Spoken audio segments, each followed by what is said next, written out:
सतनाम सतनाम करता पुरख निर्भव निर्वैर अकाल मूरत अजूनी सैभं गुर प्रसाद जप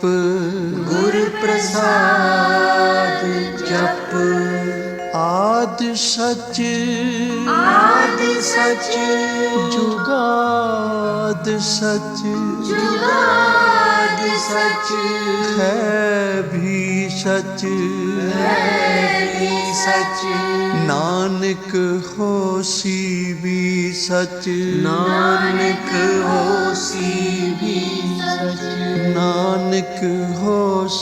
भी सच।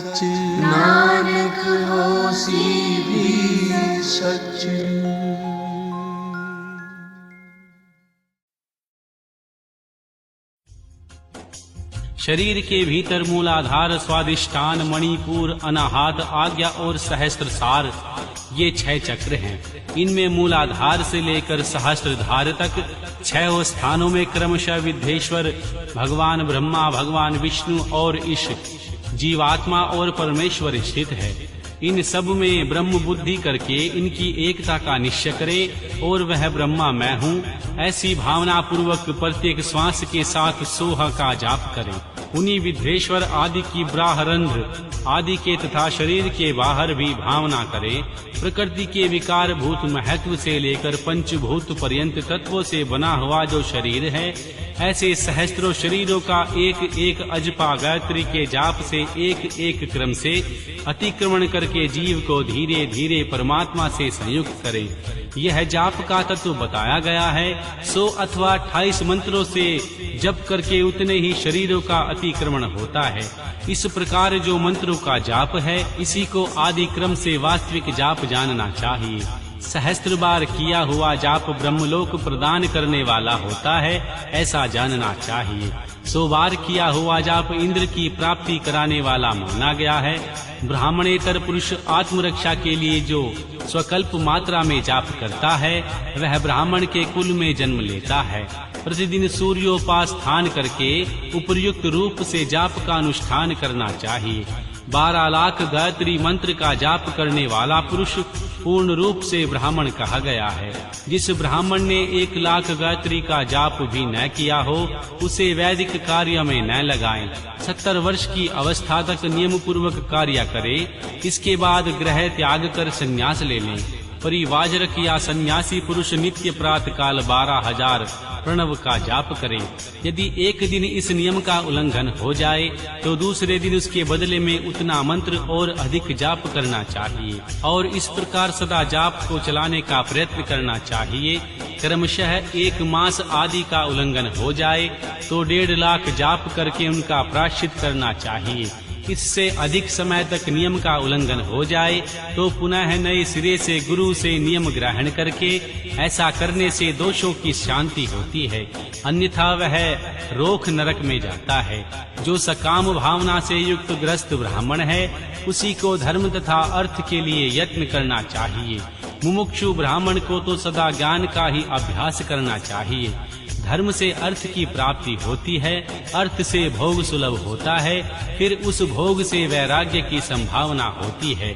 धर्म पूर्वक उपार्जित धन से जो भोग प्राप्त होता है, उससे एक दिन अवश्य वैराग्य का उदय होता है। धर्म के विपरीत अधर्म से उपार्जित हुए धन के द्वारा भोग प्राप्त होता है, उससे भोगों के प्रति आसक्ति उत्पन्न होती है। मनुष्य धर्म से धन पाता है, तपस्या से उसे दिव्य रूप की प्राप्ति होती है। कामनाओं का त्याग करने वाले पुरुष के अंतःकरण की शुद्धि होती है, उस शुद्धि से ज्ञान का उदय होता है, इसमें कोई संशय नहीं है। सतयुग आदि में तप को ही प्रशस्त कहा गया है, किंतु कलयुग में द्रव्य साध्य धर्म दान आदि को अच्छा माना गया है। सतयुग में ध्यान से, त्रेता में तपस्या से और द्वापर में ज्ञान यज्ञ करने से ज्ञान की वृद्धि होती है, परंतु कलयुग में प्रतिमा भवदिग्रह की पूजा से ज्ञान लाभ होता है। अधर्म हिंसा रूप है और धर्म सुख रूप है।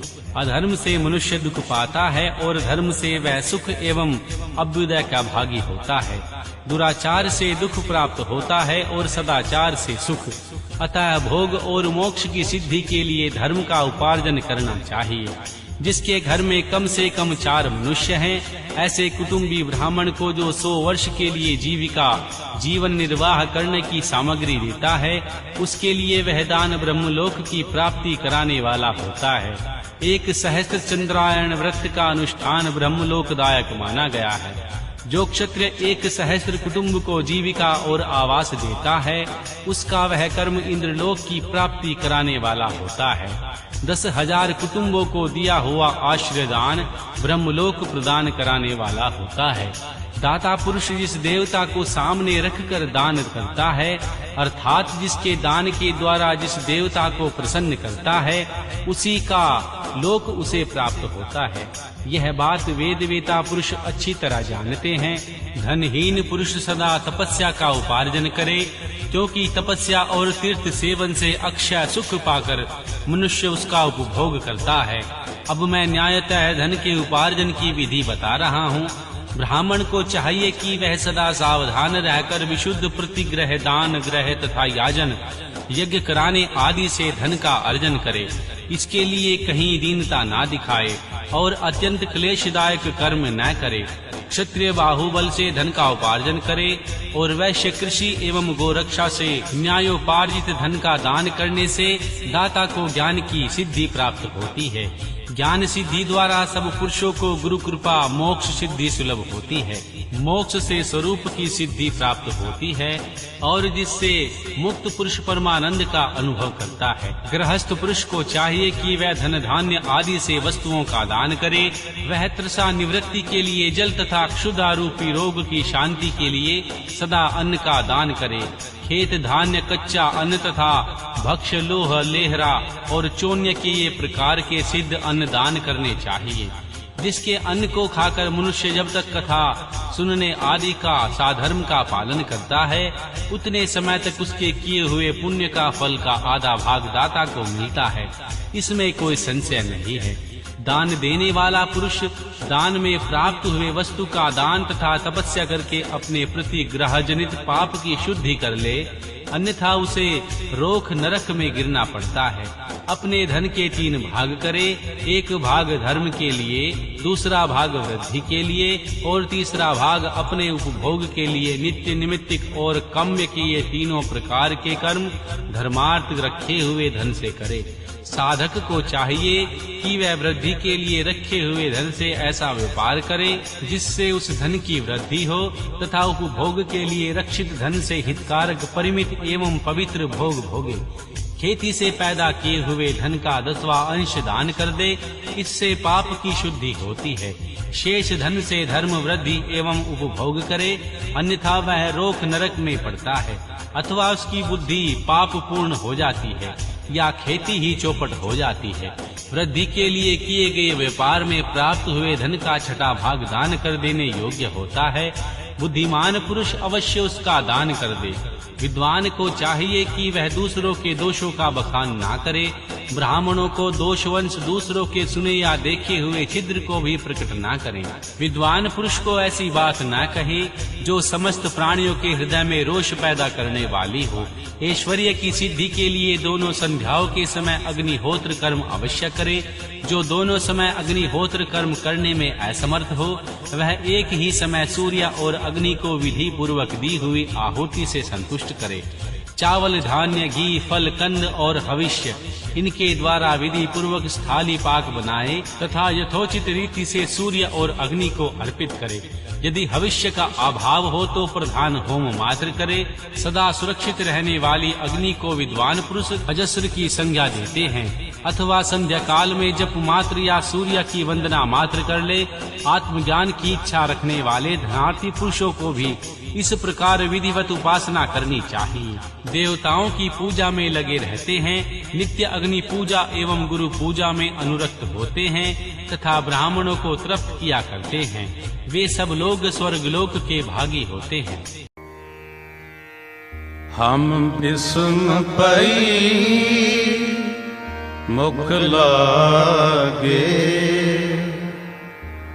हमरा मन मोहियो मन मोहियो गुरमोहन।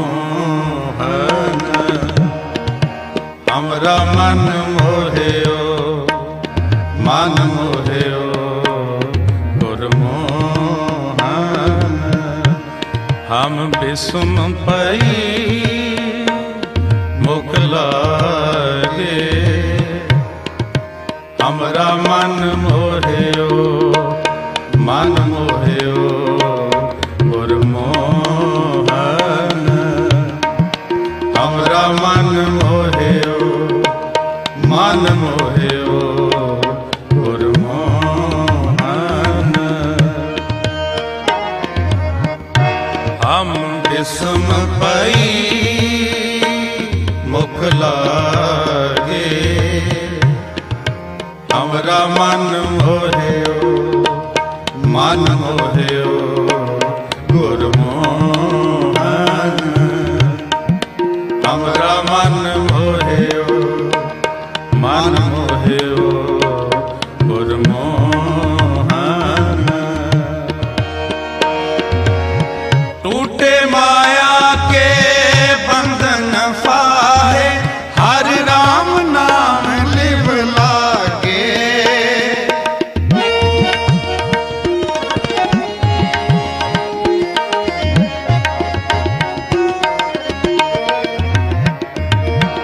टूटे माया के बंधन फाहे, हर राम नाम लिव लागे। हर राम नाम लिव लागे। हम विषम पई मुख लागे, हमरा मन मोहियो मन मोहियो गुरमोहन। हमरा मन मोहियो मन मोहियो गुरमोहन।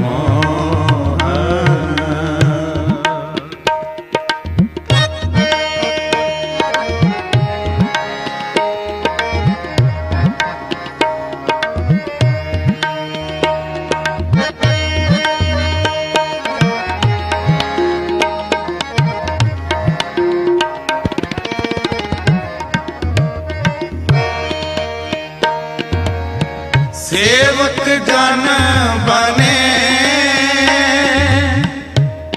ठाकुर लिव लागे।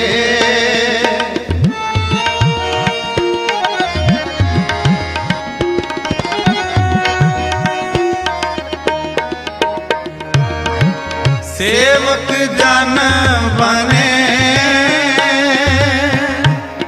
ठाकुर लिव लागे।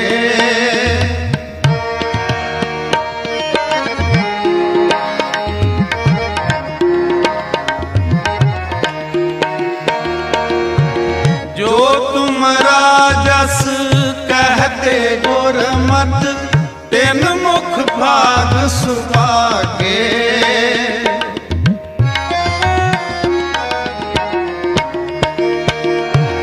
जो तुम राजस कहते गुरमत, तेन मुख भाग सुभागे। तेन मुख भाग सुभागे। हम विषम पई मुख लागे, हमरा मन मोहियो मन मोहियो गुरमोहन। हमरा मन मोहियो मन मोहियो गुरमोहन। हम विषम पई मुख लागे। हमरा मन मोहियो मन मोहियो गुरमोहन। हमरा मन मोहियो मन मोहियो गुरमोहन।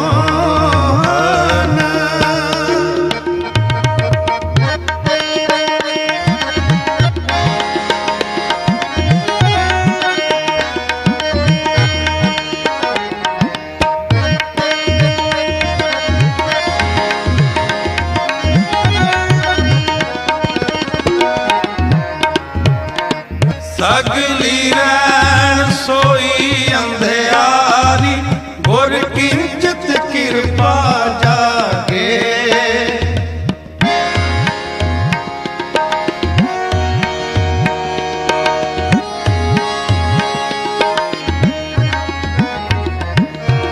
सगली रैन सोई अंधियारी गुर किंचित कृपा जागे।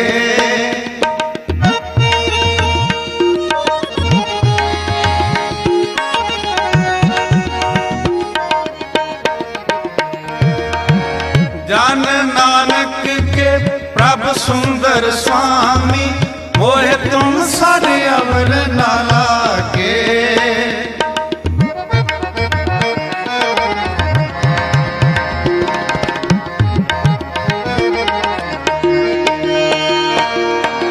जन नानक के प्रभु सुंदर स्वामी मोहे तुम सारे अवर न लागे। मोहे तुम सर अवर न लागे। हम विषम पाई मुख लागे। हमरा मन मोहियो मन मोहियो गुरमोहन। हमरा मन मोहियो मन मोहियो गुरमोहन। हम विषम पाई मुख लागे। हमरा मन मोहियो मन मोहियो गुरमोहन। हमरा मन मोहियो मन मोहियो गुरमोहन। टूटे माया के बंधन फाहे हरि राम नाम लिव लागे।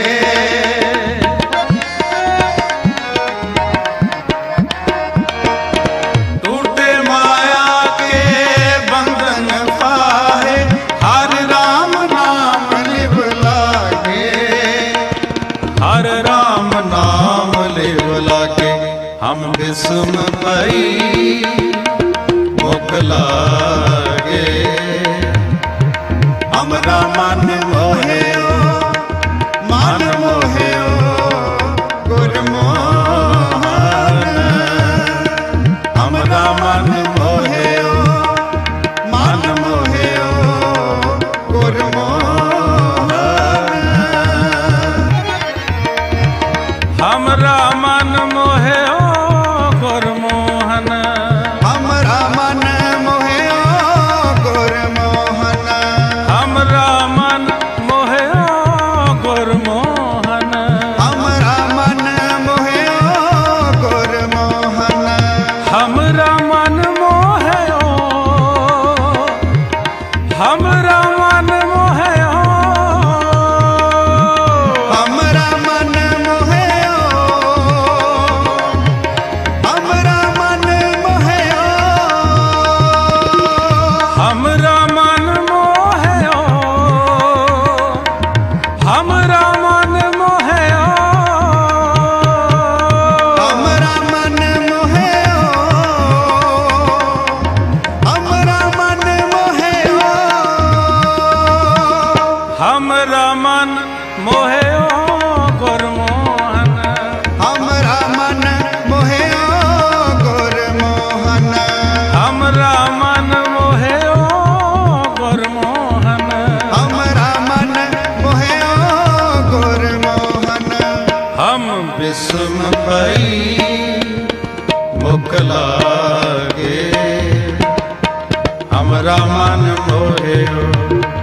मन मोहियो गुरमोहन अमरा मन मोहियो गुरमोहन अमरा मन मोहियो गुरमोहन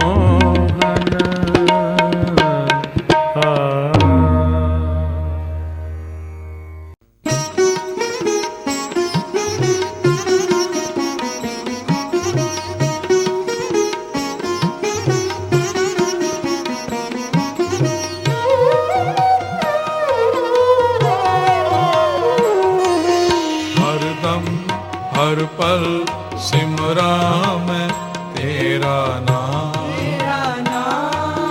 हर दम हर पल सिमरा मैं तेरा नाम, मेरे सतगुरु प्यार तेरे चरणा तो कुर्बान, मेरे सतगुरु प्यार तेरे चरणा तो हर दम हर पल सिमरा मैं तेरा नाम,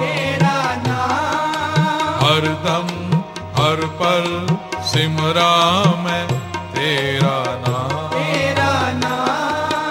मेरे सतगुरु प्यार तेरे चरणा तो कुर्बान,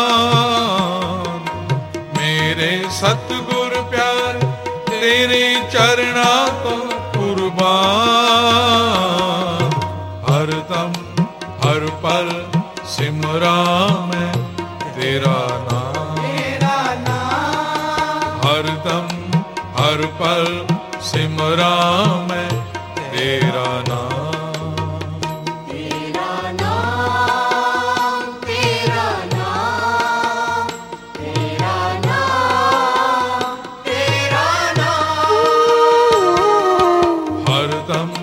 हर पल सिमरा मैं तेरा नाम,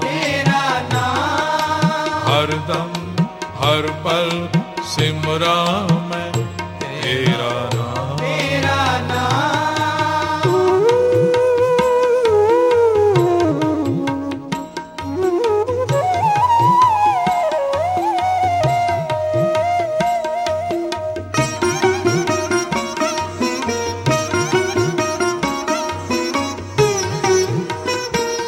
हर रोम कर दे जीव मेरा कर करम, हर रोम कर दे जीव मेरा कर करम, सिफत साईं दी करा बिरदम बदम, सिफत साईं दी करा बिरदम बदम, हर दम हर पल सिमरा मैं तेरा नाम, हर दम हर पल सिमरा मैं तेरा नाम, मेरे सतगुर प्यार तेरे चरणा तो कुर्बान, मेरे सतगुर प्यार तेरे चरणा तो कुर्बान, हर दम हर पल सिमरा मैं तेरा नाम, हर दम हर पल सिमरा मैं तेरा नाम। तेरा नाम तेरा नाम तेरा नाम तेरा नाम, हर दम हर पल सिमरा मैं तेरा नाम, हर दम हर पल सिमरा मैं तेरा नाम।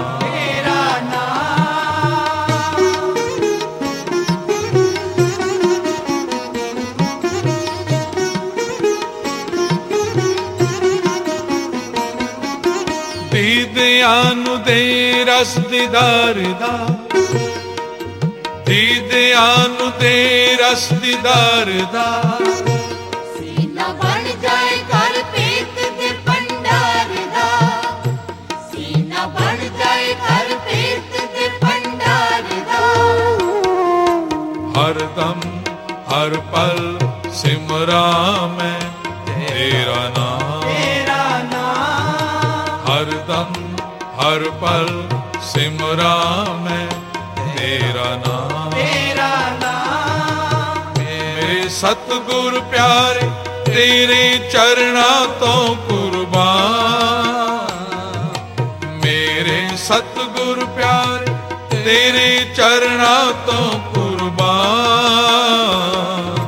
हरदम हर पल सिमरा मैं तेरा नाम, हरदम हर पल सिमरा मैं तेरा नाम। तेरा नाम, तेरा नाम, तेरा नाम, तेरा नाम। हरदम हर पल सिमरा मैं तेरा नाम, हरदम हर पल सिमरा मैं तेरा नाम।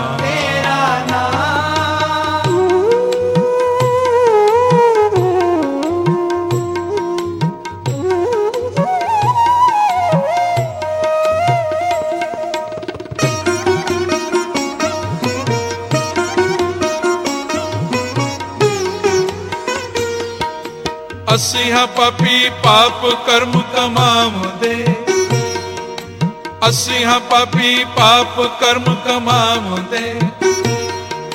ਤੁਸੀਂ ਹੋ ਦੀਨ ਦਿਆਲ ਬਖਸ਼ ਮਿਲਾਉਂਦੇ, ਤੁਸੀਂ ਹੋ ਦੀਨ ਦਿਆਲ ਬਖਸ਼ ਮਿਲਾਉਂਦੇ। ਹਰਦਮ ਹਰ ਪਲ ਸਿਮਰਾ ਮੈਂ ਤੇਰਾ ਨਾਮ, हरदम हर पल सिमरा मैं तेरा नाम।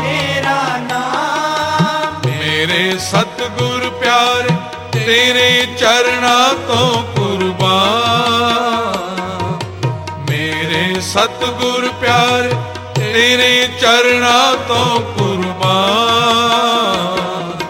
हरदम हर पल सिमरा मैं तेरा नाम, हरदम हर पल सिमरा मैं तेरा नाम। तेरा नाम, तेरा नाम, तेरा नाम, तेरा नाम। हरदम हर पल सिमरा मैं तेरा नाम, हरदम हर पल सिमरा मैं तेरा नाम।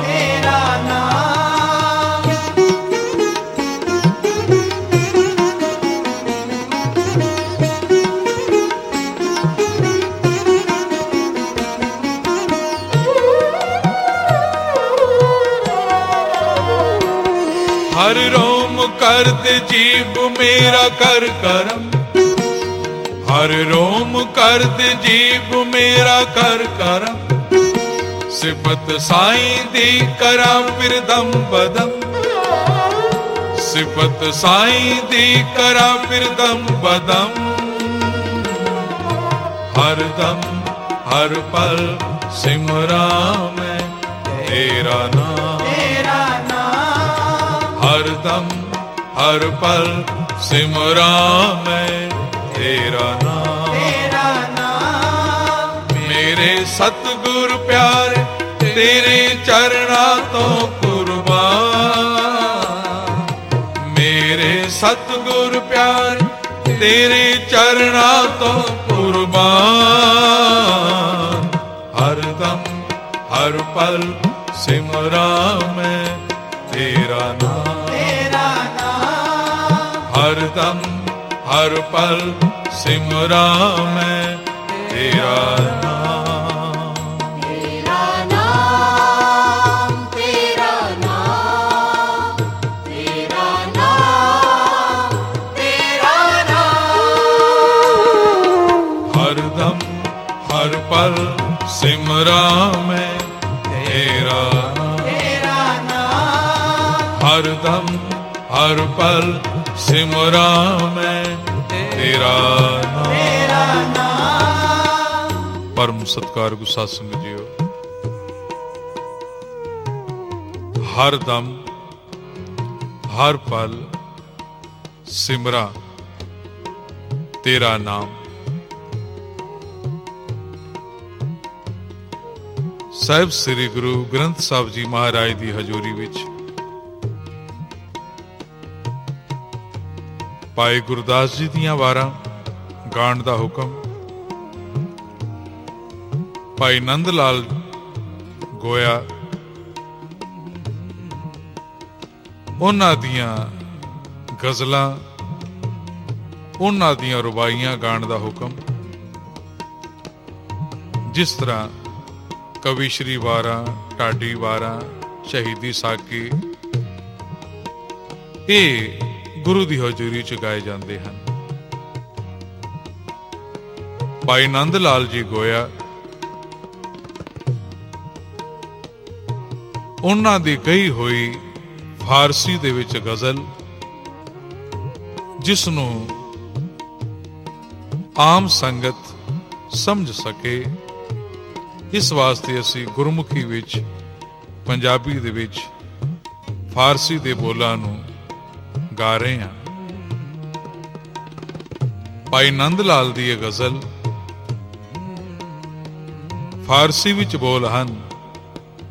ਦੀਦ ਅਮਰਾ ਲਜਤੇ ਦੀਦਾਰ ਬਖਸ਼, ਸੀਨ ਅਮਰਾ ਮਖਜ਼ਨੇ ਇਸਰਾਰ ਬਖਸ਼।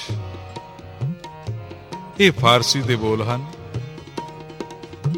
ਔਰ ਇਸ ਨੂੰ ਪੰਜਾਬੀ ਚ ਆਪਾਂ ਇਸ ਤਰ੍ਹਾਂ ਗਾਵਾਂਗੇ ਗੁਰਮੁਖੀ ਵਿੱਚ।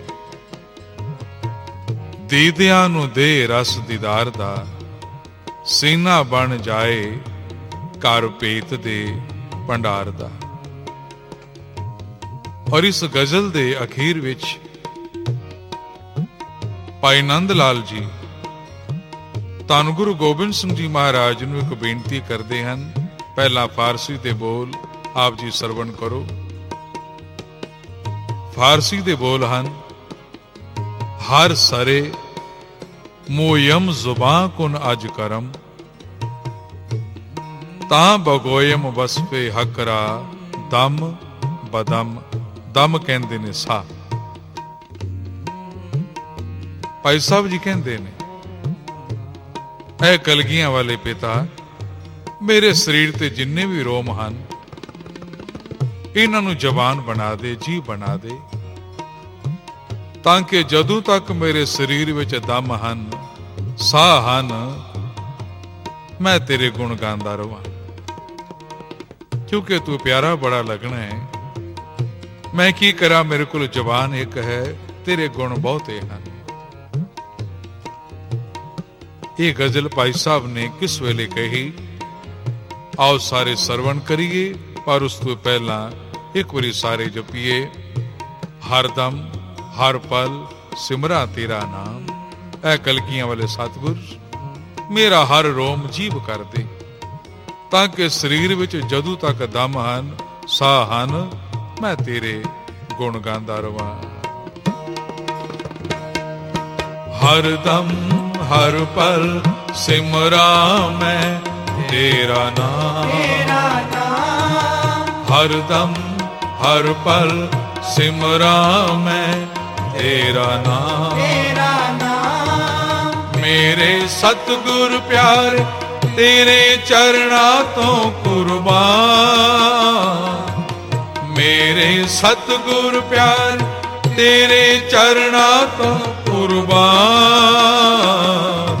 ਹਰ ਦਮ ਹਰ ਪਲ ਸਿਮਰਾ ਮੈਂ ਤੇਰਾ ਨਾਮ।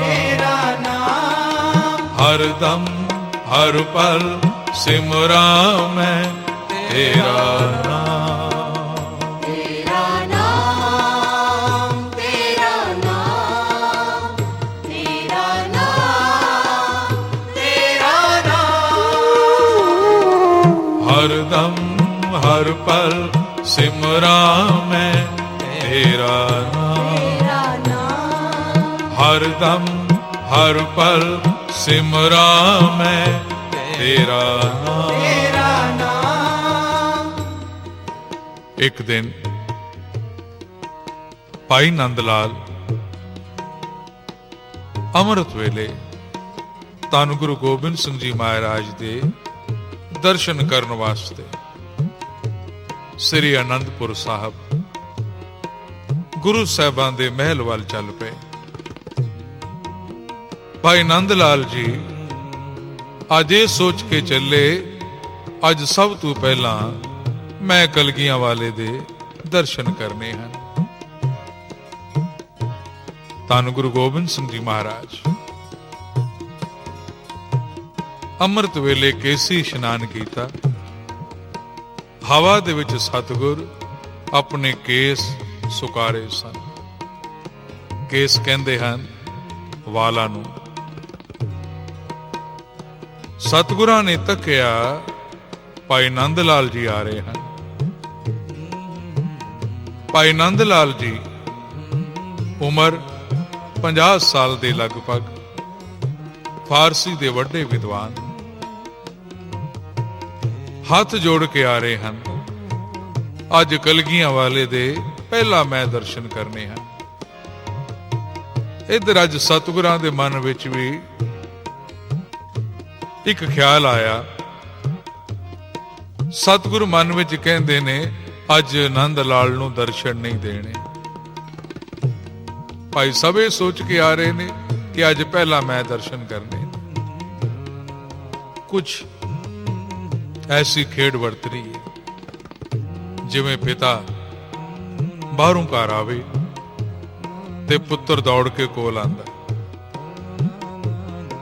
ਆ ਕੇ ਆਪਣੇ ਪਿਤਾ ਦੇ ਲੱਕ ਨਾਲ ਚਿਮੜ ਜਾਂਦਾ, ਨਾਲੇ ਪੁੱਛਦਾ, ਪਾਪਾ ਪਾਪਾ ਮੇਰੇ ਵਾਸਤੇ ਕੀ ਲੈ ਕੇ ਆਏ ਹੋ? ਪਿਤਾ ਚੀਜ਼ ਤੇ ਲੈ ਕੇ ਆਇਆ, ਪਰ ਪੁੱਤਰ ਦਾ ਇਹ ਪਿਆਰ ਦੇਖਿਆ ਤੇ ਪਿਤਾ ਦੇ ਮਨ ਵਿੱਚ ਲਾਡ ਆ ਗਿਆ। ਪਿਤਾ ਦੇ ਮਨ ਵਿੱਚ ਹੋਰ ਪਿਆਰ ਆ ਗਿਆ।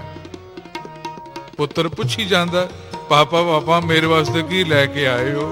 ਤੇ ਪਿਤਾ ਜਾਣ ਬੁੱਝ ਕੇ ਕਹਿੰਦਾ, ਓ ਯਾਰ ਮੈਂ ਤੇ ਭੁੱਲ ਹੀ ਗਿਆ। ਆਖੋ ਸਤਨਾਮ ਸ੍ਰੀ ਵਾਹਿਗੁਰੂ। ਯਾਰ ਮੈਂ ਤੇ ਭੁੱਲ ਹੀ ਗਿਆ।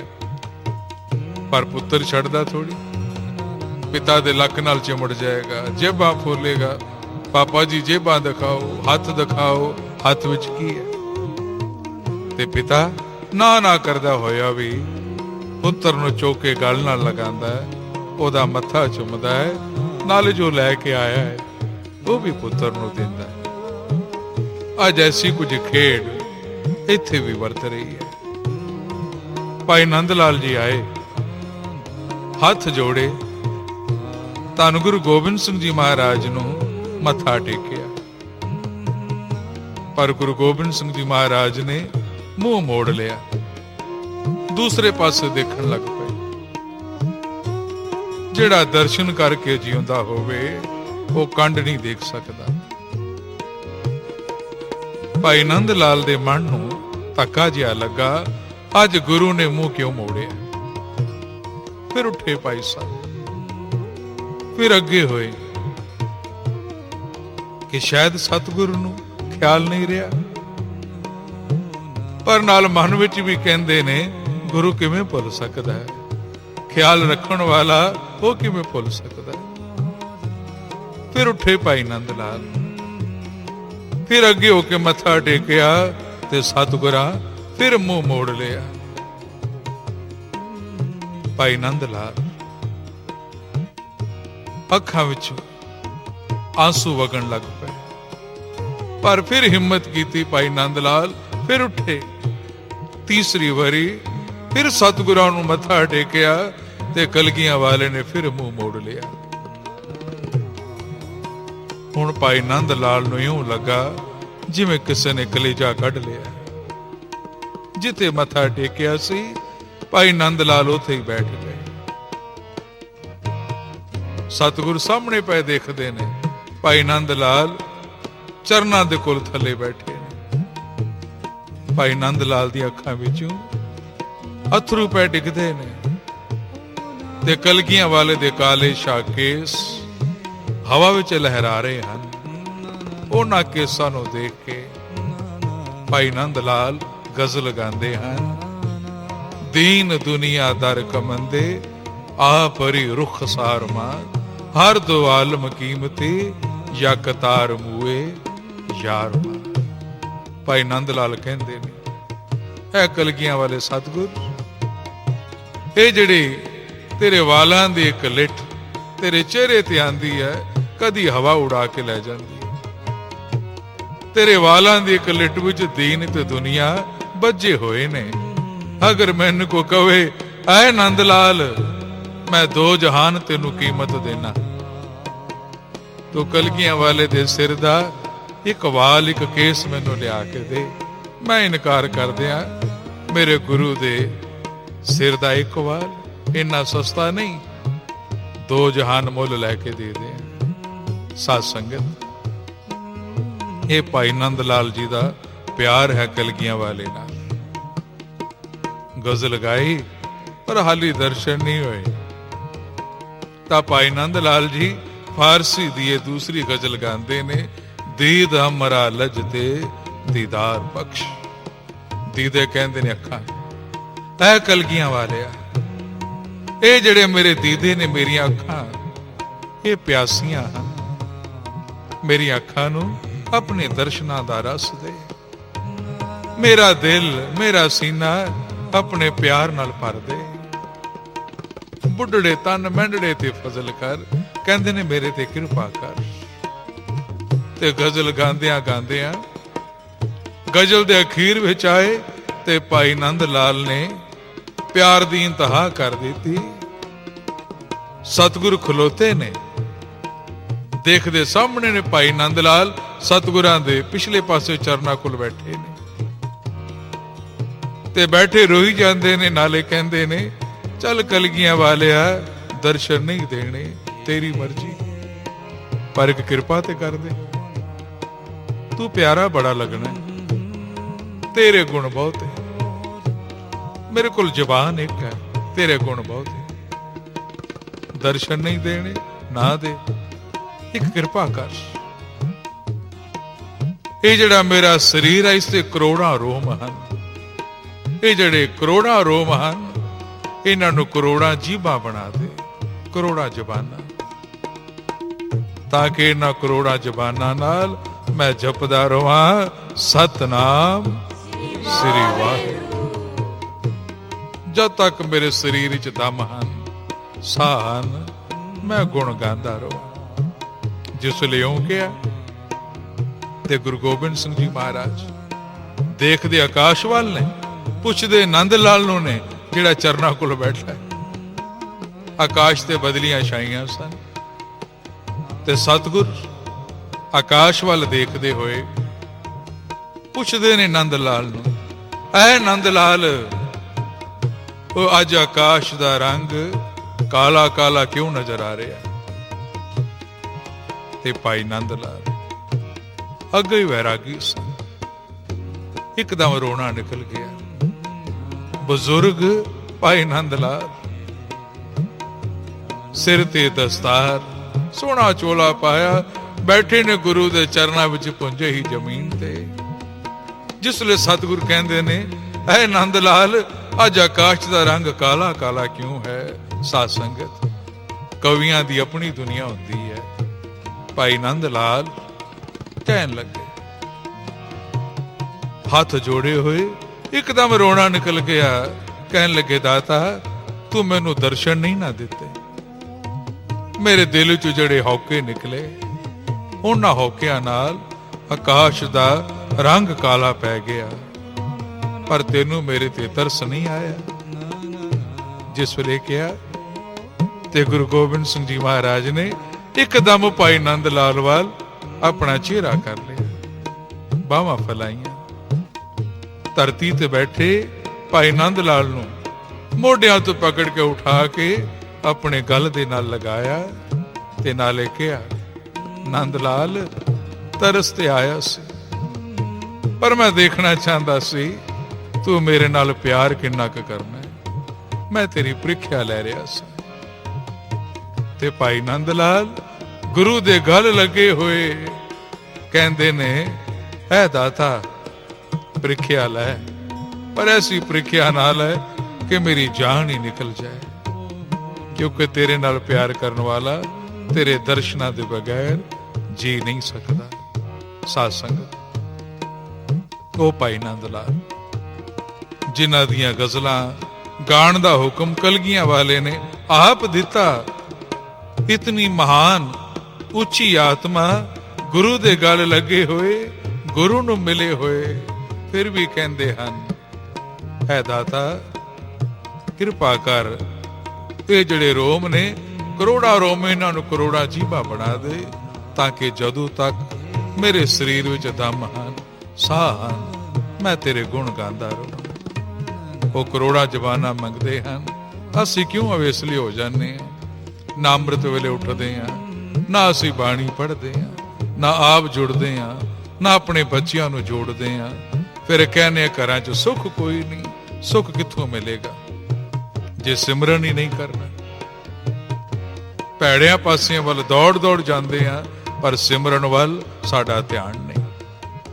जे कोई मसीत नूं मनदा मस्जिद चला गया, नवाज पढ़ लई, पर जे मन विच खुदा दा सच्चा प्यार नहीं ते नवाज पढ़न दा कोई लाभ नहीं। जे कोई मंदिर गया, टल खड़काए आरती भी कीती, गीता भी पढ़ लई, रामायण भी पढ़ लई, पर जे मन विच सच्चा प्यार नहीं तां मूंह तो केवल राम कहण नाल कोई फल नहीं मिलना।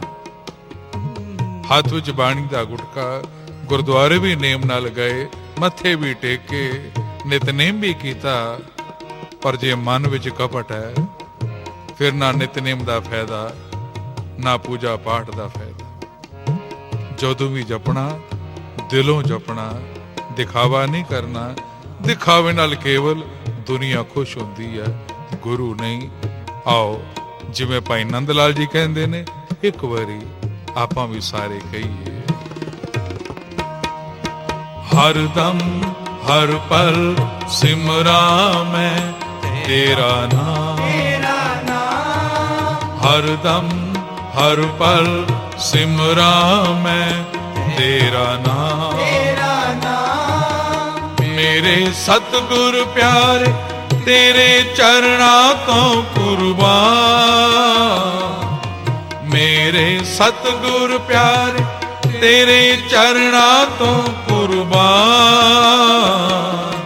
हर दम हर पल सिमरा मैं तेरा नाम, हर दम हर पल सिमरा मैं तेरा नाम।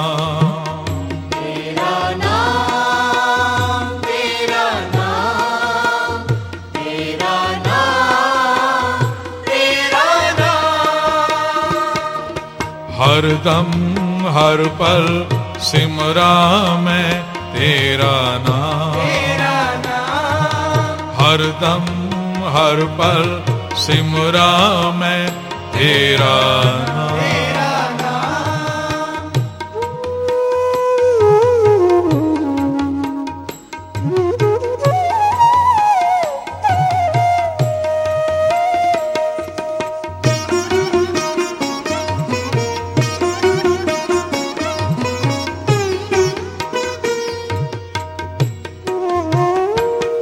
हर रोम कर दे जीव मेरा कर करम, हर रोम कर दे जीव मेरा कर करम, सिफत साईं दी करा फिर दम बदम, सिफत साईं दी करा फिर दम बदम,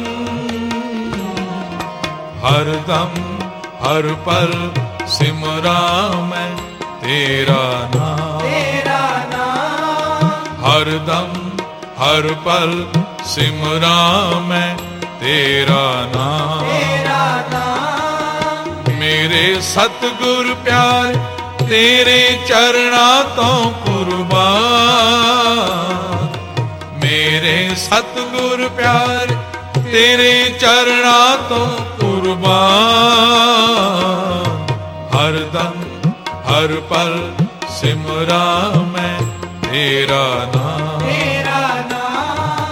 हर दम हर पल सिमरा मैं तेरा नाम, तेरा नाम तेरा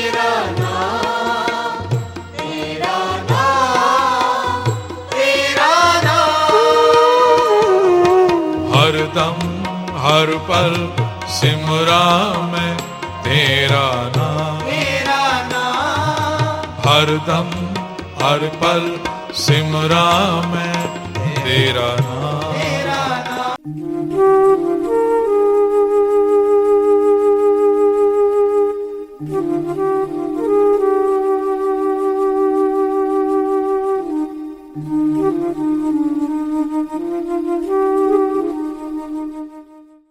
वहां भी लॉकर में एक बार गुरुजी ने मेरे को पतासा प्रसाद दिया, उस पे भी गुरुजी लिखा और मैंने उसको भी रख दिया। अब क्या हुआ, वहां पे एक कोई आए संत थे, कौन थे मुझे नहीं पता, उन्होंने हमारे गेटमैन को बोला कि अंदर से ना सोनिया मैडम को बुला दो। तो वो अंदर आए, कहते आपसे कोई मिलने आए हैं। मैंने बोला कौन आए हैं? कहते पता नहीं जी, उन्होंने सफेद कपड़े पहने हुए हैं और वो बाहर लॉन में बैठा दिया मैंने उनको। मैंने कहा ठीक है। अब मैं बाहर गई, मैंने देखा, मैं तो जानती नहीं उनको, लेकिन उनके सारे कपड़े ऊपर से नीचे सफेद, एक बुक हाथ में थी। तो मेरे को कहते और बेटी की हाल है? मैंने बोला ठीक है। मेरे को कहते आज तेरे तो मैं वो चीज लेन आया जेड़ी किसी ਨੂੰ नहीं पता। मैंने कहा पता नहीं कौन सी चीज मेरे से लेने आए हैं। मैंने कहा हाँ जी दसो। कहते तू देंगी मैनू? मैंने कहा हाँ जी। कहते तेरे लॉकर च ना एक मिश्री का प्रसाद पिया है, वो मैनू दे दे। मैं हैरान, मैंने बोला यार ये तो किसी को ही नहीं पता। कहते वो प्रसाद दे दे। और तब ना गुरुजी के स्वरूप गुरुजी देते थे, वो क्लिप वाले स्वरूप, वो महाराज ने सेवा दी थी, 300-400 बनवाए थे। तो उसमें से कुछ 200-250 हमारे पास भी थे, क्योंकि महाराज ने बोला था ये उन्होंने देना है जिन्होंने लोड़ होएगी। तो एक ब्रीफ केस भरा हुआ था उनका। कहते एक को ਤੁਹਾਡੇ कोई गुरु ने ਉਹਨਾਂ ਦੇ स्वरूप पे फलाना इस रंग ਦਾ ब्रीफ केस है, वो दे दो। मैं बहुत हैरान कि प्रसाद की तो खैर हद ही है कि किसी को ही नहीं पता। मैंने क्या, वो कहते हैं ना कि जब माड़ा टाइम आना होता है तो बुद्धि भ्रष्ट हो जाती है। मैं गई अपने वहां लॉकर से प्रसाद निकाला, सारे गुरुजी के स्वरूप निकाले, मैंने सारे उनको दे दिए और वो लेके चले गए। संगत जी आप बिलीव नहीं करोगे, जैसे ही वो प्रसाद मेरे से दूर गया, मेरे को एकदम इतनी प्रॉब्लम्स शुरू हो गई, फिजिकल प्रॉब्लम्स, इतनी मेरी बॉडी में एकदम पेन आ गई, वाटर रिटेंशन, मैं ऐसे फूलने लग गई विद इन डेज कि जैसे कोई एलिफेंट की तरह। सबको लगा कि इसको हो क्या गया है, मैं चीखे मारूं, मेरे को फीवर ना उतरे मेरा। सब फिर चंडीगढ़ लेकर गए कि कहीं तो दिखाएं इसको हो क्या रहा है। वो पता चला कि मेरी किडनीज में एकदम प्रॉब्लम आ गई है, वाटर रिटेंशन इतनी ज्यादा हो गई और बहुत बुरे हाल हो गए मेरे। और वहां डिटेक्ट हुआ कि मेरे को नेफ्रोटिक सिंड्रोम है, फर्स्ट ये डिटेक्ट हुआ, और उसके 2 साल बाद डिटेक्ट हुआ कि इसको ल्यूपस नेफ्राइटिस भी है, वो किडनी का मुझे ल्यूपस है। मेरा auto immune system totally dead हो गया और सब ने बोला कि ये तो नहीं बचती। मैं चीखे मारा करती थी, मुझे वो इतने हेवी इंजेक्शंस मिलते थे, नहीं तो मैं चीखे मारती थी कि मेरे को और लगाओ, क्योंकि वो पेन बर्दाश्त नहीं हो सकती। वो जो ऑटो इम्यून सिस्टम जब डेड हो जाता है तो आपकी बॉडी खुद को ही खत्म करना शुरू कर देती है। अब सबको ये लगता था ये आज का दिन जिएगी या कल का दिन जिएगी, ये तो नहीं बचती। तो 1 साल तो मैं इतनी वो पेन बर्दाश्त कर करके मेरे डिप्रेशन में चली गई। सब बताते हैं मैं तो भूल, मतलब मुझे याद ही नहीं, क्योंकि कोई भी इंसान बहुत पेन किस हद तक बर्दाश्त कर सकता है, उसकी हद होती है। कि ये तेरी क्या, सब कहते हैं तेरी आंखें सिर्फ छत पे अटक गई थी, तुम अपनी ब्लिंक भी नहीं करती थी आईज। तो उसके बाद पता फिर पीजीआई ने डिटेक्ट किया कि मेरे को ल्यूपस है और मेरा ऑटो इम्यून सिस्टम डेड हो गया। तो फिर मेरा वहां से ट्रीटमेंट अभी भी चलता है और सारी उम्र चलेगा। मैं बहुत हैवी मेडिसिन पे हूँ, लाइफ सेविंग ड्रग पे हूँ संगत जी, लेकिन महाराज की कृपा है कि मैं जिंदा हूँ। अब ये तो मैं धीरे धीरे ठीक होना शुरू हो गई और आज मैं बिल्कुल ठीक हूँ, लेकिन मेरी मेडिसिन चलती है क्योंकि उसके बिना मेरा सर्वाइवल नहीं हो सकता। लेकिन मैं अब महाराज से पूछती हूँ, महाराज आपने मेरे को दिया था तो फिर ये वो बंदे कैसे ले गया मेरे से? फिर ये आता है कि मेरे कर्म काटने हैं ना पूरे हर जन्म के, तो वो कटवाने के लिए महाराज कुछ तो करेंगे ना। मेरे को दिया। मेरी बुद्धि इतनी कहाँ थी, हमारी बुद्धि थोड़ी है। ये तो चतुर सियाना है बहुत भगवान, तो ये तो दे के फिर ले भी लिया मेरे से। लेकिन महाराज से भी मैं कहती हूँ, देखो महाराज, चालाकी आपने की, चालाकी मैंने भी की। जो पतासा प्रसाद था वो नहीं मैंने दिया, वो मैंने रख लिया, मैंने मिश्री का ही दिया। और आज भी मेरे पास वो पतासा पड़ा है जो महाराज ने दिया। तो ये सब क्या है, ये महाराज के साथ जो हम बातें करते हैं, पता नहीं, मैं तो करती हूँ। मैं तो कहती हूँ आप चालाक हो तो मैं भी तो चालाक हूँ ना गुरुजी। आपने वो दिलवा दिया पर पतासा मैंने नहीं दिया, वो मेरे पास अभी भी है। गुरुजी के जब जलंधर जाते थे तो उनकी पिक्चर्स करते थे गुरुजी की, पूछ के गुरुजी आपकी फोटो करें, तो गुरुजी भी ना थोड़ा हंस देते थे, अच्छा कर ले ऐसे। तो उनके हमारे कैमरा से की हुई पिक्चर्स भी हैं। संगत जी 2020 में फ्लड आ गया था बोहर में, बहुत जबरदस्त फ्लड आ गया था। तो उसमें हमारा सारा घर 7-8 डेज पानी में डूबा रहा था, और सारा फर्नीचर, सारा कुछ खराब हो गया था। और अब इस चतुर से आना, ये जो परमात्मा है ना हमारा, उसकी भी एक चतुराई और बता रही हूँ मैं आपको।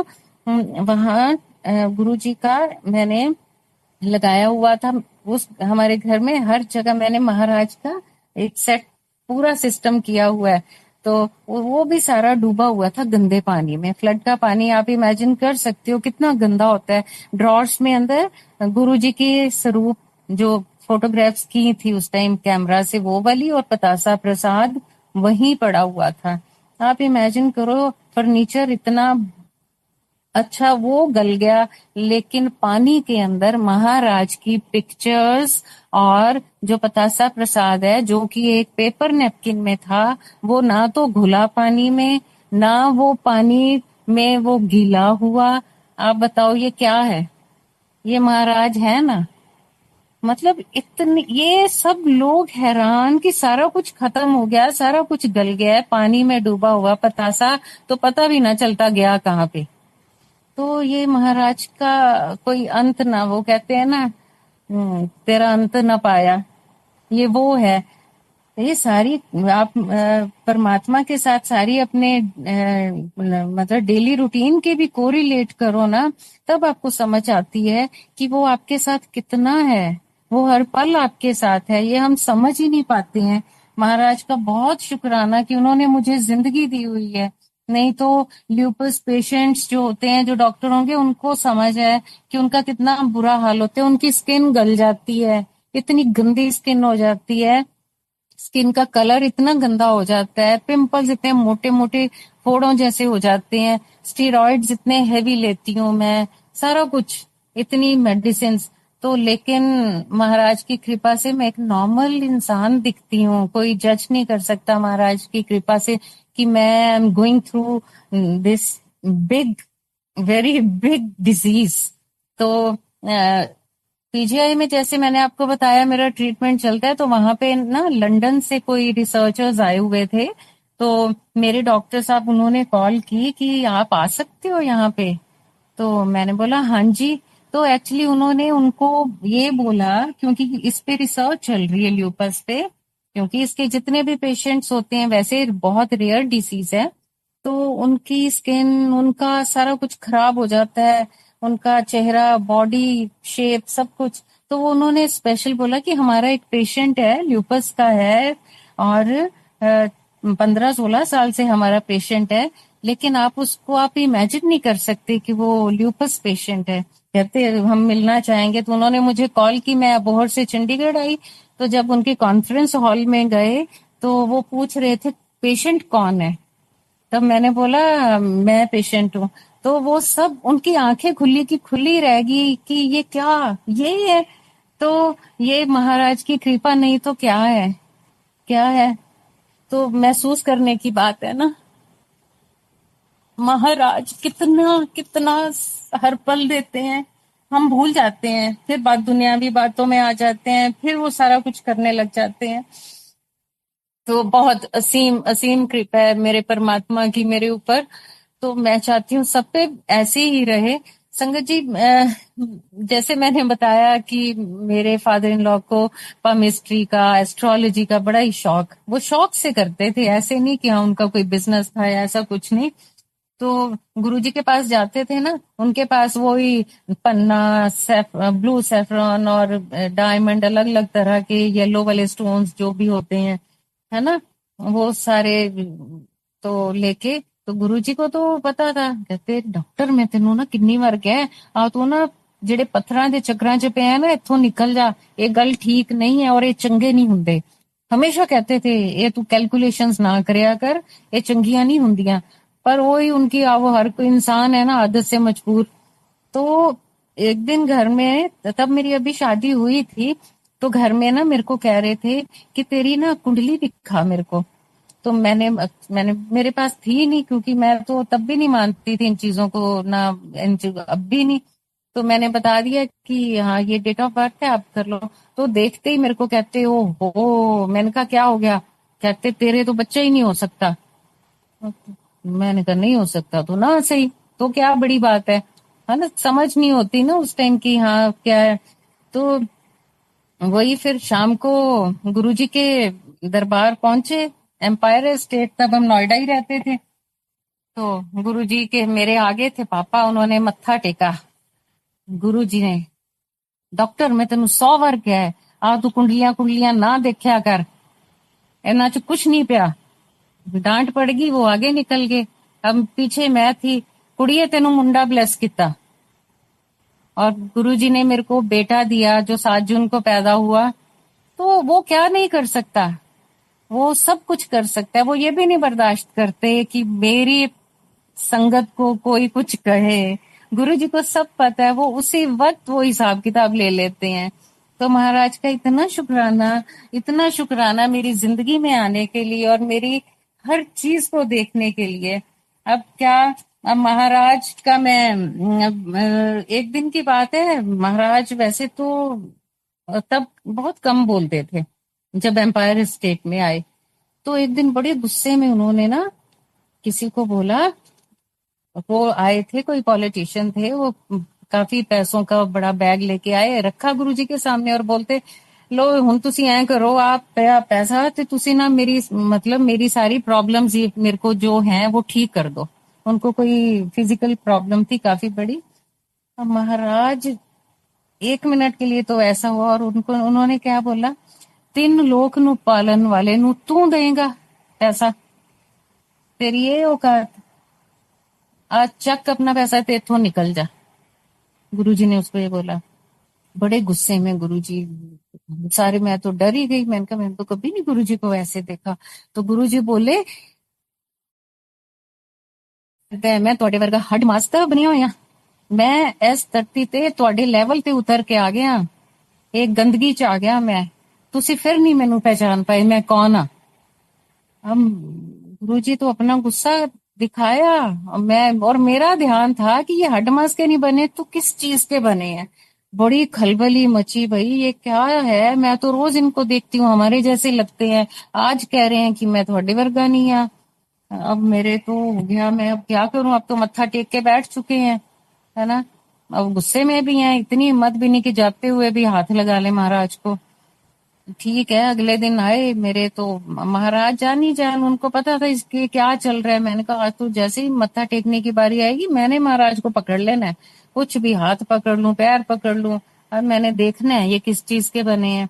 अब महाराज के जब लाइन में लगे थे, जब मेरी बारी आई मैं, तो महाराज ने अपना एक चरण कमल आगे कर दिया। देखो कितना दयावान है ना, कि हमें कोई वो रहे ना, कोई भी उलझन या किसी चीज की। तो मैंने महाराज का चरण जैसे ही पकड़ा, मेरी मुट्ठी बंद हो गई। मुट्ठी बंद हुई तो मैं डर गई कि मेरे हाथ में तो कुछ आया ही नहीं है। वो ये था कि ये सच में ही हट मास के नहीं है, ये हम जैसे नहीं है, ये तो परमात्मा है, ये तो एक नूरानी जोत है। अब आगे निकल गए। अब तसल्ली नहीं हुई मेरे अभी भी, कि मेरे को लगा शायद गलती से मैंने शायद पकड़ा ही नहीं, मैंने ऐसे ही बंद कर ली। अब मेरी तसल्ली कराने के लिए महाराज ने अगले दिन फिर किया आगे, मैंने फिर पकड़ा, फिर मेरे साथ वैसा हुआ। तीसरे दिन फिर वही, मतलब हम लोग सेटिस्फाई नहीं होते, परमात्मा हमें करता है, हम फिर भी नहीं होते। तो मैंने जैसे ही पकड़ा जा, गुरुजी ने डांट के बोला चलो चलो अगे चलो, रोज दा तमाशा बना लिया होया है। अब डर के टिक गई, पर ये चीज वही थी कि महाराज हडमास के नहीं बने हुए। इतना मजा आता था ना महाराज ने जब वो बोला। अब ज्यादा मजा आता है ये सोच के कि कितना प्यार से डांटा था ना, चलो चलो आगे चलो। तो ये उसकी दया दृष्टि, ये सब नहीं भूलना चाहिए। दिन में एक भी अच्छा काम हो जाता है ना, तो ये सोचो कि शायद हम अच्छाई की तरफ चल पड़े हैं, शायद, है ना। और वहां उसका पार पाना तो हमारे बस की वैसे ही बात नहीं है। तो जब जाते थे महाराज के पास तो संगत जी उस टाइम ना, मैं सच्ची बताऊं, मैंने कभी सूट नहीं पहनती थी, मैं ना ही सूट पहन के जाती थी।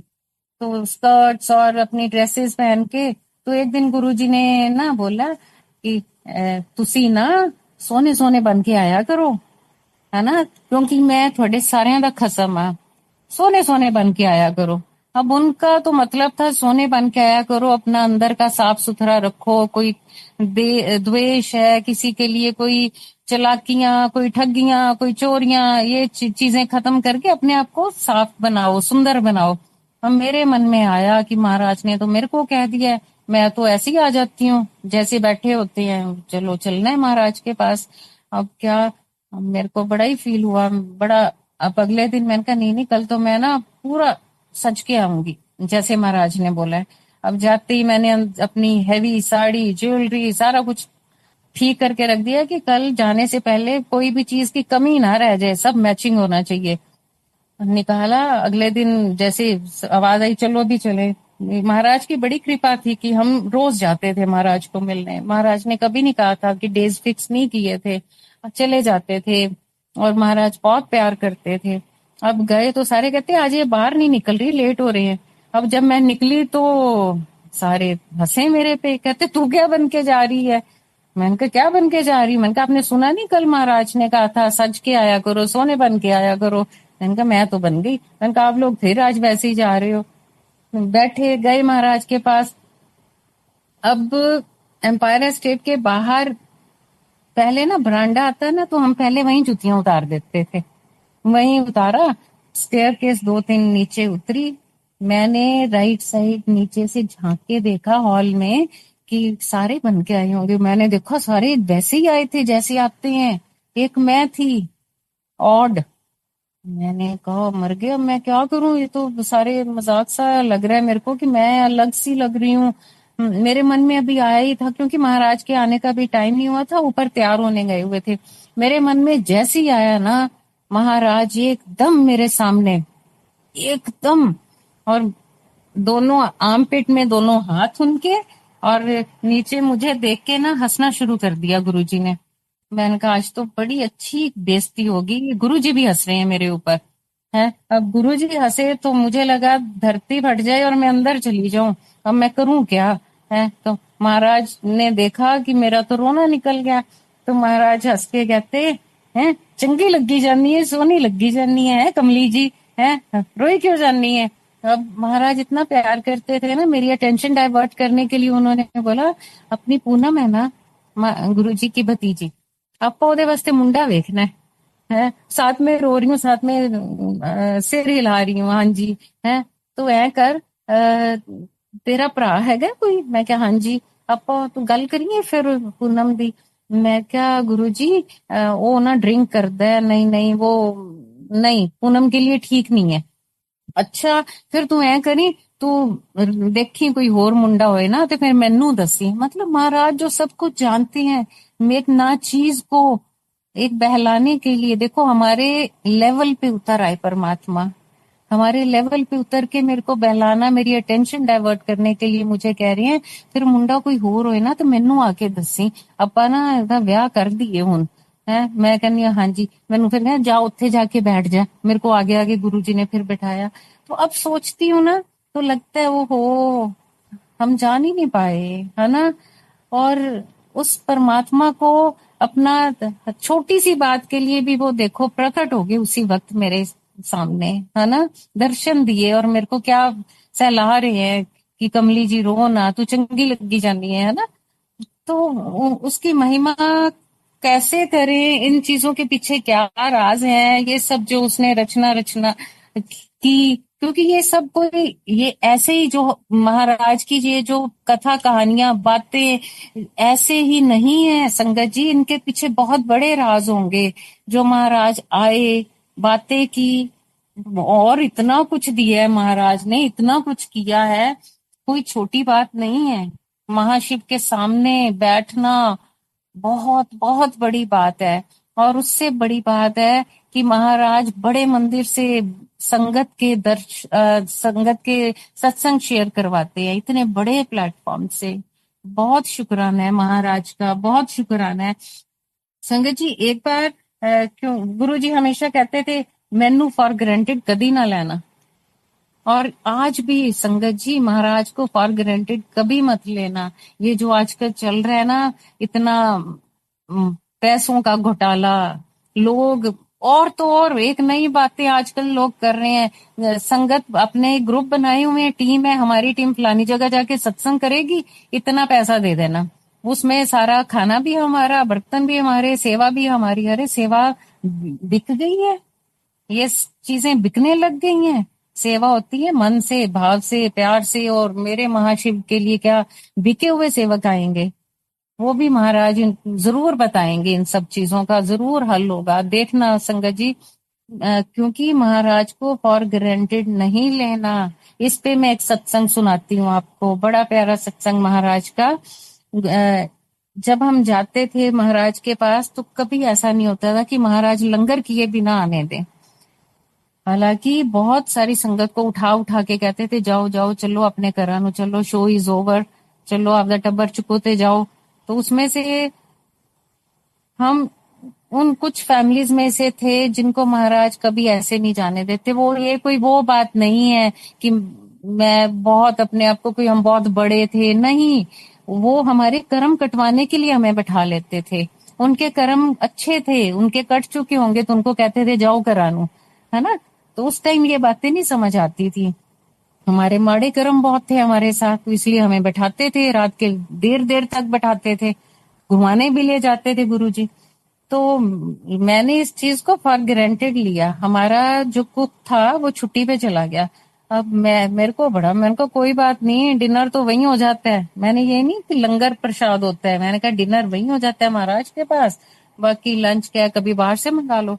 मैंने लिया फॉर ग्रांटेड। उस दिन हम जैसे गुरुजी के पास पहुंचे, मत्था टेका, मत्था टेकते ही गुरुजी कहते डॉक्टर आप दा टब्बर चकते जा। ओ, मेरे को लगा ये क्या हो गया, ये तो गुरुजी ने तो आज ये क्या कर दिया। ठीक है, अब महाराज ने बोला है तो कहाँ रुक सकते हैं, बाहर सैंडल्स पहन रही हूँ, साथ में टिक टिक टिक। मैं गुरुजी को क्या फर्क पड़ता था, जहाँ इतने लोग लंगर कर रहे हैं हम भी 4 जने कर लेते, इनको क्या फर्क पड़ना था। ऐसे ही कह दिया जा, आप वैसे रोज कराते हैं। अब जब वो भी नहीं, वो कुक भी गया हुआ है तो आज कहते हैं कि टब्बर चकते जा, है। मैंने कहा पता नहीं, कोई बात नहीं, चलो नहीं खिलाया तो ना सही। क्रिप करती आ रही थी बहुत ज्यादा, करते करते गाड़ी में बैठ गए। अब जैसे ही बैठे तो इतने में रघुबीर अंकल बाहर से आवाज लगाई, डॉक्टर साहब तो गुरुजी बुला रहे हैं। मुझे लगा पापा कोई बुलाया होगा, हमें थोड़ी, हमें तो निकाल दिया अभी जाओ। तो इतने में वो अकेले आने लगे तो कहते नहीं नहीं सारे अनु बुलाया। मैं तो हाथ में पकड़े सैंडल्स वहां छोड़े, भागी, हाथ धोए और थर्ड गुरुजी के पास जाके बैठ गई। तो गुरुजी ने बैठते ही बोला, सेवादार जो थे उनको लंगर ला दो। बड़ी जल्दी लग गया लंगर, वहां 4 जने बैठे, 8 रोटियां आई, 2-2 की, 2-2 खा के वो लोग उठ गए। अभी मैं खा रही हूँ, अभी मेरी रोटी दूसरी खत्म होने वाली है। महाराज ने वहीं से कहाँ से आता था अन्न उनके हाथ में, वही जाने। एक मेरी थाली में और रोटी, वो खत्म होने वाली है, एक और। जो बंदा एक रोटी नहीं खा सकता उसके आगे महाराज लाइन लगा रहे हैं, और मेरी आंखें बाहर आने को हो गई। मैंने कहा हे भगवान कहाँ फंस गई, आज तो मैंने ऐसे ही कह दिया कि खाना खिला के भेज देते, आज तो इससे अच्छा तो ना ही कहती मैं। देखो इंसान कहीं भी सेटिस्फाई नहीं होता, भेज दिया तो क्रिबिंग थी, या बैठा लिया तो ये ऐसा क्यों हो गया। हम परमात्मा हमें खुश नहीं कर सकता ना, हम ऐसे लोग हैं। अब महाराज ने वो खिलाई, 1 घंटा लग गया मुझे वो अंदर ठूसते ठूसते, और आंखें बाहर मेरी, पानी से मैं उसको अंदर किए जा रही हूँ। लेकिन हम लोग वो है ना समझते नहीं है। वो तो जानता है ना कि मुझे उस चीज की क्यों जरूरत है। वो चीज, वो प्रसाद, वो अमृत, वो आज मेरी बॉडी में है, मेरे मेरे काम आ रहा है। मैं एक नॉर्मल इंसान की तरह आप सब से बात कर रही हूँ। मैं दुनिया में ऐसे ही चलती हूँ जैसे आम लोग चलते हैं।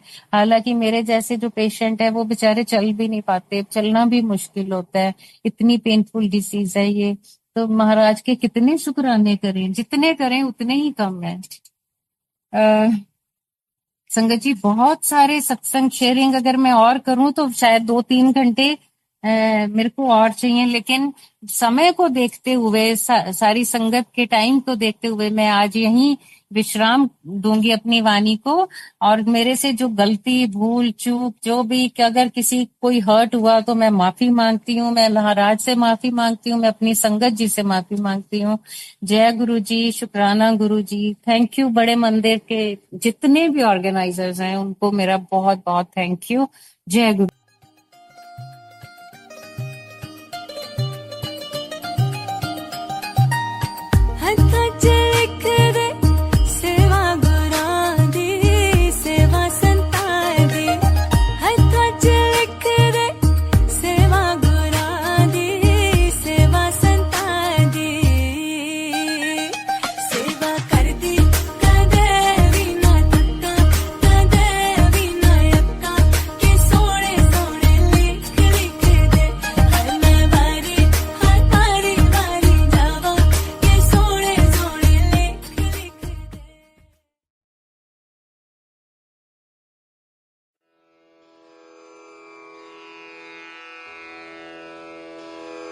जय गुरु जी की। अब हम मंत्र जाप करेंगे। ओम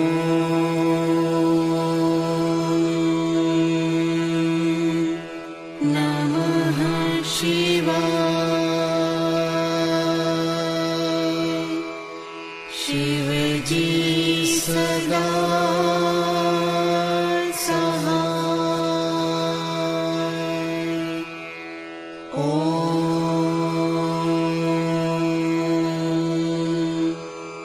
नमः शिवाय। गुरुजी सदा सहाय। ओम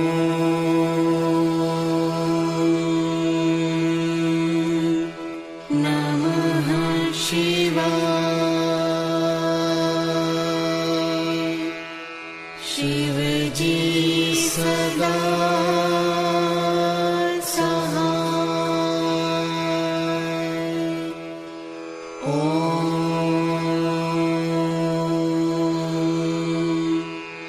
नमः शिवाय। गुरुजी सदा सहाय। ओम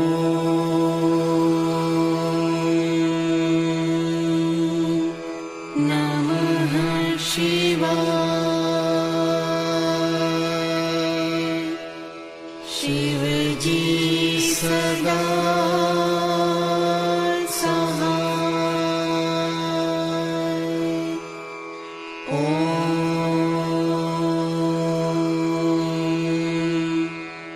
नमः शिवाय। गुरुजी सदा सहाय। ओम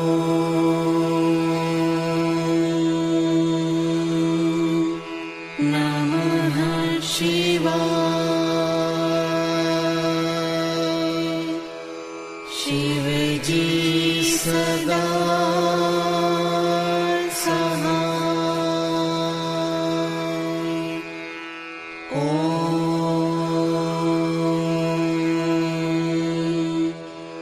नमः शिवाय। गुरुजी सदा सहाय। ओम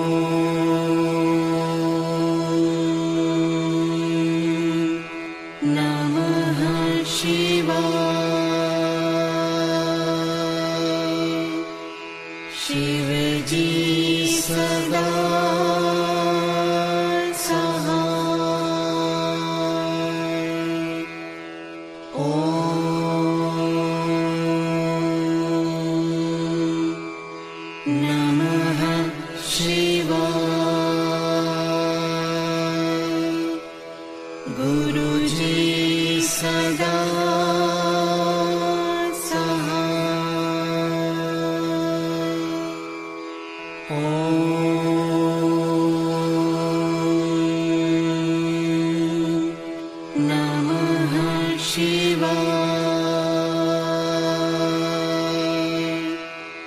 शिव जी सदा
जय गुरु जी की।